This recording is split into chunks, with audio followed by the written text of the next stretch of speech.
मित्रों नमस्कार।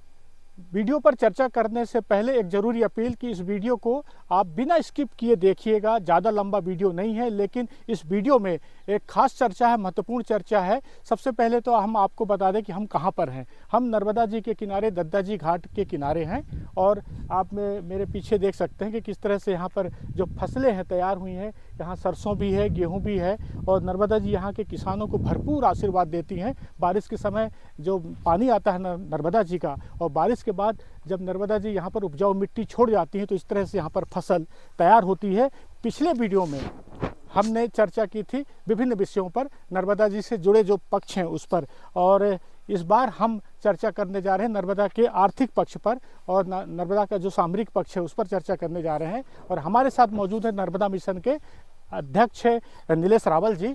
आपको सबसे पहले शुभकामनाएं, बधाई, क्योंकि केंद्र सरकार ने आपको पर्यावरण योद्धा का पुरस्कार दिया है, तो हमारी शुभकामनाएं। बहुत बहुत धन्यवाद। सबसे महत्वपूर्ण बात यह है कि जैसे कि हम देख पा रहे हैं कि यहाँ आसपास जो है नर्मदा जी का किनारा कृषि हाँ अद्भुत है, मुझे भी बहुत पसंद आया। तो एक ये जानने की कोशिश करेंगे कि कृषि के क्षेत्र में नर्मदा का मध्य प्रदेश में योगदान क्या है, आपको क्या लगता है? सोहन भाई, जैसे आपने कहा आर्थिक पक्ष की बात की, नर्मदा जी को हम केवल मात्र एक जल स्रोत मान के शायद कुछ गलती करते हैं। नर्मदा जी जो है वो पूरे मध्य प्रदेश, गुजरात की इकोनॉमी का एक ड्रिवन फैक्टर है। उसमें एक बहुत महत्वपूर्ण विषय है कृषि। मध्य प्रदेश एक कृषि आधारित राज्य है। हाँ, मध्य प्रदेश की इकोनॉमी का 35% से अधिक कृषि पर निर्भर करता है। मध्य प्रदेश की कुल भूमि 307 लाख हेक्टेयर भूमि है, जिसमें से 152 लाख हेक्टेयर भूमि कृषि योग्य है और इसमें 100 लाख हेक्टेयर से भी अधिक भूमि मां नर्मदा जी के जल से सिंचित होती है या मां नर्मदा पर आधारित है।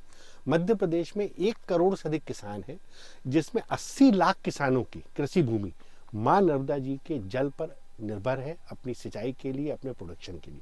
आप इसको समझ के देखिए कितना बड़ा आंकड़ा है। मतलब 80% जो किसान है नर्मदा के पानी पर निर्भर है। 1 करोड़ में से 80 लाख किसान, मध्य प्रदेश में 1 करोड़ के आसपास किसान है, 80 लाख किसान अपनी कृषि के लिए मां नर्मदा पर निर्भर है और 150 लाख हेक्टेयर जमीन जो है वो मां नर्मदा पर आधारित है, मां नर्मदा पर निर्भर है अपनी सिंचाई के लिए। अब कितनी बड़ी इकोनॉमी का ड्रिवन फैक्टर है ये। तो नर्मदा जी से कैनाल जो है, जो जाती है कैनाल के माध्यम से, सीधे नर्मदा जी के माध्यम से, अलग अलग सारे विभिन्न माध्यमों से इतनी भूमि मां नर्मदा से सिंचित होती है। विंध्य क्षेत्र और मालवा में भी ये पानी पहुंचने लगा। विंध्य क्षेत्र, मालवा, लगभग पूरा गुजरात में कच्छ के रेगिस्तान तक मां नर्मदा का जल जा रहा है। गुजरात कभी भी कृषि पर आधारित राज्य नहीं रहा, लेकिन अभी गुजरात की इकोनॉमी में भी 12% के आसपास कृषि का कंट्रीब्यूशन आ गया। ये मां नर्मदा के वहां पहुंचने से गुजरात में कृषि का इतना विकास है। अच्छा, इसके अलावा बात करें पर्यटन की, तो पर्यटन के क्षेत्र में भी काफी जो है नर्मदा का योगदान है। नर्मदा के किनारे कई पर्यटन स्थल हैं। मध्य प्रदेश की पूरी इकोनॉमी का एक महत्वपूर्ण हिस्सा जो है वो पर्यटन है, इसमें कोई संदेह नहीं है। आप ये देखेंगे मध्य प्रदेश का पूरा पर्यटन मां नर्मदा के इर्द गिर्द है, चाहे अमरकंटक हो, डिंडोरी हो, भेड़ाघाट हो, सेठानी घाट हो, ओंकारेश्वर हो, ममलेश्वर हो, मांडू हो। आप देखेंगे मध्य प्रदेश का पूरा पर्यटन जो है वो नर्मदा के इर्द गिर्द है। मध्य प्रदेश में आने वाले 2 करोड़ पर्यटकों में से 1 करोड़ से अधिक पर्यटक मां नर्मदा के दर्शनों को आते हैं। ये बहुत बड़ा आंकड़ा है और ये बहुत बड़ा इकोनॉमी का ड्रिवन फैक्टर है।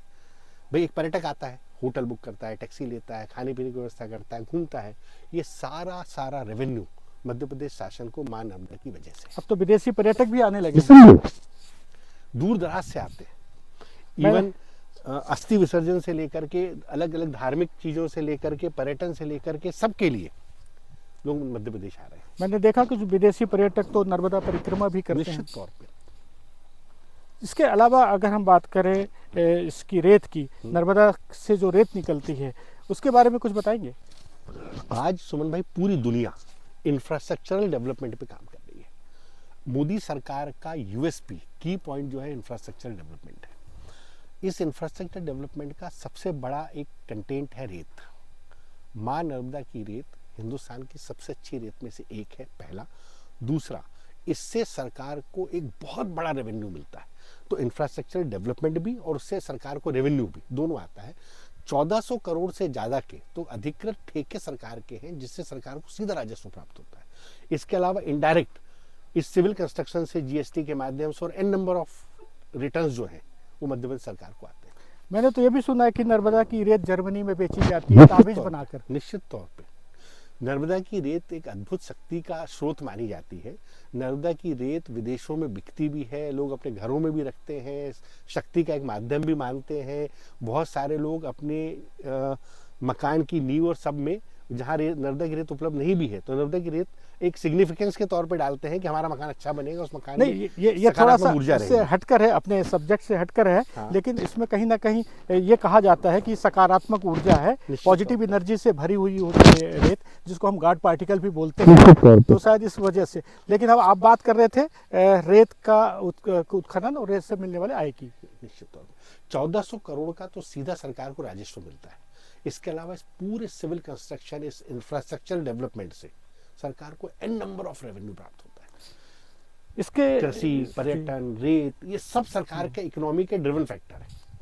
यहाँ से बिजली उत्पादन भी होता है। निश्चित तौर पर बरगी में जैसे एक यूनिट लगी हुई है, ऐसी कई यूनिट लगी हुई है।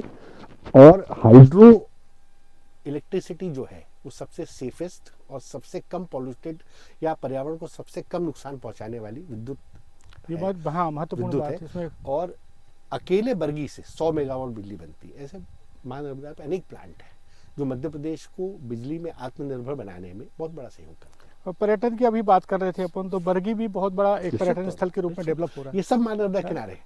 आप चाहे बरगी कह लें, भेड़ाघाट कह लें, ग्वारी घाट कह लें, डिंडोरी कह लें, अमरकंटक कह लें, मांडू कह लें, ओंकारेश्वर कह लें, ये सब महानर्मदा के तटों पर है। अब तो वहाँ क्रूज भी चलने लगे हैं। निश्चित तौर पर इसके अलावा गुजरात में भी आप गए हैं, वहाँ देखे, आपने काफ़ी अध्ययन किया है, तो गुजरात को लेकर आप क्या कहते हैं? गुजरात में भी काफ़ी उद्योग धंधे, जैसे ही महानर्मदा गुजरात में प्रवेश करती है तो आप देखेंगे कि दहेज, दाहोद, अंकलेश्वर, ये सारे एरिए, ठीक है, ये सारे एरिए जो है ये महानर्मदा के तट पर ही बसे हुए हैं। हाँ। और यहाँ पर आप देखेंगे 10,000 से ज़्यादा इंडस्ट्रियाँ हैं। यहाँ का पूरा पालन पोषण, जल की आवश्यकता, यहाँ का सर्वाइवल महानर्मदा के इर्द गिर्द ही है कहीं। ये पूरी 10,000 इंडस्ट्रियाँ प्रत्यक्ष तौर पर महानर्मदा के किनारे हैं। पूरे गुजरात में कैनाल के माध्यम से पूरी गुजरात सरकार गुजरात के कोने कोने में जल लेके पहुंच गई है। गुजरात में जो लोग पहले कभी गुजरात जाते रहे होंगे, आप उनसे पूछिएगा, हफ्ते में एक दिन पानी आता था, अब दिन में 2 बार पानी आ रहा है। गुजरात में जो वाटर क्राइसिस था वो पूरी तरह खत्म हो गया। जमीन लहलहा रही है, जमीनों पर अच्छी फसलें उग रही हैं, इंडस्ट्री, कृषि, सबको महानर्मदा प्रत्यक्ष तौर पर सपोर्ट कर रही है, महानर्मदा प्रत्यक्ष तौर पर पोषित कर रही है। इसके साथ कुछ और बातें जो आपको लग रहा है कि जो नर्मदा का आर्थिक पक्ष में छूट रही है? हाँ, नर्मदा के आर्थिक पक्ष में एक विशेष और है कि माँ नर्मदा का पूरा कंस्ट्रक्शन इस तरह का है सोहन भाई कि इसके प्रवाह और दबाव से पूरे दोनों तटों पर अनेक खनिज पदार्थ मिलते हैं। बॉक्साइट, डोलोमाइट, आयरन एस्क, आयरन ओर, इसके अलावा संगमरमर, मार्बल, ये सारे नर्मदा तटों पर मिलते हैं। कृषि, पर्यटन, खनिज, माइनिंग, रेत, ये सारी चीज़ें कहीं ना कहीं नर्मदा पर आधारित है या नर्मदा की वजह से है, और ये मध्य प्रदेश की पूरी इकोनॉमी को डिजाइन और ड्राइव करती है। तो माँ नर्मदा केवल एक साधारण जल स्रोत ना हो करके एक विराट अभिव्यक्ति है सिस्टम की, जो 7 करोड़ से 10 करोड़ लोगों के जीवन यापन का साधन है। काफ़ी महत्वपूर्ण बात आपने बताई कि जबलपुर ही नहीं बल्कि पूरा मध्य प्रदेश और गुजरात का लालन पालन करने वाली नर्मदा है, और शायद इसलिए नर्मदा को प्रदेश की लाइफलाइन कहा जाता है। और इसके आर्थिक पक्ष को यदि हम समझ रहे हैं और मान रहे हैं, कहीं ना कहीं स्वीकार कर रहे हैं, तो फिर हम सब का, हर व्यक्ति का ये फर्ज है कि नर्मदा के संरक्षण संवर्धन की तरफ भी ध्यान दे। क्योंकि आपने, मुझे याद है कि चर्चा में एक बार ये भी बताया था कि नर्मदा कोई ग्लेशियर से तो निकलती नहीं है, वहाँ की बर्फ पिघले और ये सारे आर्थिक संसाधन तब तक है जब तक माँ नर्मदा है।